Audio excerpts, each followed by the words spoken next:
Tickets I never touched kept getting assigned to me right after I clocked out. If ignored, unresolved counts hit my performance score. On day 1, I opened the 1832 assignment log to check. The activity history clearly said automatic reassignment rule executed. It was not just one day, but 5 times in the past 2 weeks.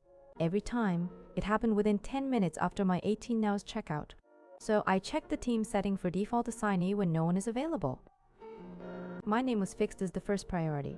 The cause was an auto reassignment rule plus no out-of-office hours set. After changing the default order and setting my off time to 18:07, it stopped. That's all for today's story. We'll be back every day with a new one. If you want to catch tomorrow's story too, please like and subscribe. If a work folder suddenly opens up, urgent approvals can get pushed through that same day. Before blaming people, check the logs to avoid real damage. The first time was Monday at 2:07 p.m. The folder flipped to everyone can read. I screenshot the change record and lined it up with the approval inbox times. At 2:12 p.m. that day, 3 urgent approvals came in back to back with the exact same memo. I verified it by capturing the approval history with author and attachment link. The second time was Thursday at 9:18 a.m. Access opened again, then 2 approvals landed at 9:20. This time I pulled the security event showing a permissions change entry as proof. After the pattern hit twice, I narrowed down the cause. In folder settings, the inheritance option showed it had been toggled, so I captured the toggle screen and shared it. The cause was a broken inheritance setting that widened access, and the fix was limiting changes to admins and turning on change alerts. One tip, write the permission change time and approval time on one line and compare fast. That's all for today's story. We'll be back every day with a new one. If you want to catch tomorrow's story too, please like and subscribe. Tiny charges kept hitting the shared team card, and every payment pointed to the same first floor, so we had to check before it became a bigger problem. First, we opened the expense details and saw 7 payments in 6 days, each around a small snack price. A screenshot of the location line showed the exact same address every time. Next, we matched the card sign-out log with the team schedule. 2 charges happened during lunch while the card was still logged inside the drawer, so it was not a simple carry-out case. So we checked the unmanned snack kiosk on the first floor and found the shared card saved by its last 4 digits. The default payment toggle was on, and the receipt times matched the charges around 1 in the afternoon. The cause was simple. An old saved team card had stayed as the default on the first floor payment screen, and removing it plus turning on approval alerts solved it. The fast tip is to check the location line, storage log, and saved payment method before assuming theft. That's all for today's story. We'll be back every day with a new one. If you want to catch tomorrow's story too, please like and subscribe. Duplicate receipt rejection means the system treated it as the same proof, so your reimbursement can stall or even look suspicious. A single transit expense I submitted at 9 on Monday got rejected 10 minutes later with a duplicate receipt alert.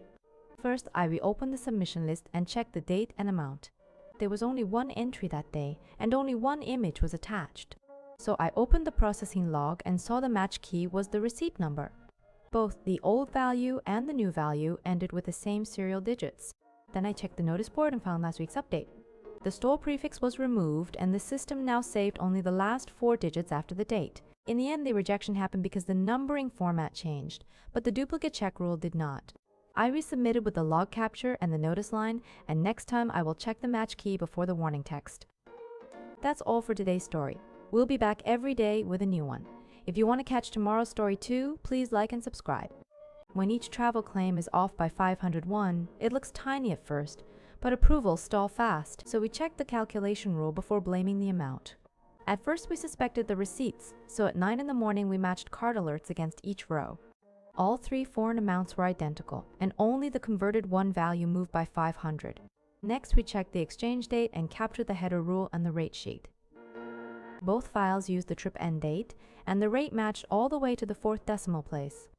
So we opened the older sheet and the latest sheet side by side to inspect the formula itself. One file used standard rounding, while the other forced rounding up, and that changed the 1 ending. Then we checked the folder history and found 2 copy final templates with different edit times. The afternoon version had a note for whole 1 handling, but the morning version had no such line.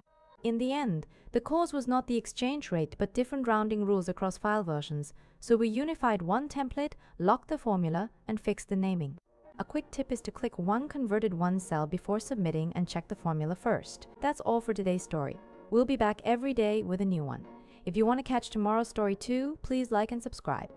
When your boss praises a result that is not the file you sent, you need to check it. If you let it slide, credit can move away and blame can land on you. I sent the final draft at 3:12 p.m., but the praised file still had the label internal review on the cover. So I reopened my sent email and checked the attachment name and preview capture. That was the first mismatch. The file I sent ended with revised complete, but the one posted in the team chat still used review copy. That meant a different file had been uploaded at least once, so I opened the document history next and checked the edit log. It showed a title, only changed at 3:20 p.m., then an older body restored over it at 3:22 p.m. I did not want to argue from memory, so I lined up one cover phrase and two edit times. That made it clear my boss had viewed an older shared folder version, not the attachment I sent. The cause was simple. After I sent the attachment, a same name file in the shared folder got overwritten once more. The fix is to add date and version at the end, then say one preview capture right after sending. That's all for today's story. We'll be back every day with a new one. If you want to catch tomorrow's story too, please like and subscribe. When a customer notice goes out in another team's template, the text may be right, but replies pile up in the wrong place. That morning, one notice did exactly that. Around 9:40, the inbox preview looked normal, but the footer color was not the usual one. So we opened the send history and checked both preview and original view right away. That was where the real clue appeared. The reply to was set to the internal event mailbox, not the customer notice mailbox, and the auto signature line matched that event team setup. To verify it once more, we opened the saved template list and checked the recent edit time. There was a copied event notice from 15 minutes earlier, left in ready to send status with only the title changed. The cause was simple. The copied template kept the other team's reply to and signature settings. We stopped the send, resent it with a customer-based template, and made reply to the first check before every send. That's all for today's story. We'll be back every day with a new one. If you want to catch tomorrow's story too, please like and subscribe. The same slide looks fine on my screen, but the font breaks on others. If you ignore this, it can ruin the layout right before the presentation. 30 minutes before the meeting, a teammate said the text looked like squares. So I opened the slide settings and checked the embed fonts option. Even with the option enabled, the problem stayed. I noticed the word copy in the file name and started checking how the file was shared. I found the cause. I sent the file directly, but the teammate received a chat screenshot. So the slide lost the original font information. The real cause was the sharing method, not the slide itself. The quick fix is simple. Send the file directly and confirm the embed fonts option. That's all for today's story. We'll be back every day with a new one. If you want to catch tomorrow's story too, please like and subscribe.